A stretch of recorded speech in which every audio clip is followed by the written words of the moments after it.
Drop it.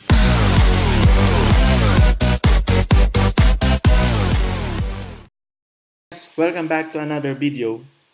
So in this video, I'm going to share to you user-defined type declaration. Let's now go to our code.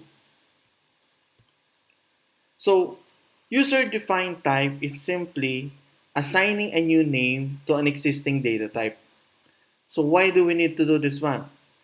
There are instances that a user might use a different convention for, for data type declaration. Okay, so let's look at our code. The syntax is you use typedef followed by the name of the current data type and then the new name of the data type. So in this line of code here, we all know that an integer int is an integer type.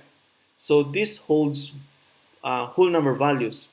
Float in C++ terms are data type that holds decimal numbers. But let's say a user would like to use integer instead of int. So this one is more readable as compared to int here.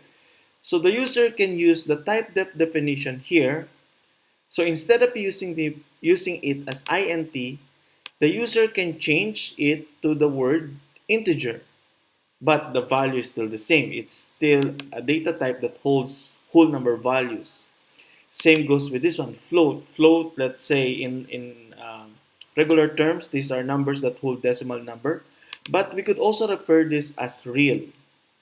So instead of using integer and float, we could use integer and then real data type. So this one is our declaration. So instead of using int as integer, you could use now the word integer, a is equals to 100, and then real, which will also be known as float. Real is equals to real b is equals to 12.345. This line here prints out the value of a and then b. So let's run our code. Okay, so here's the output.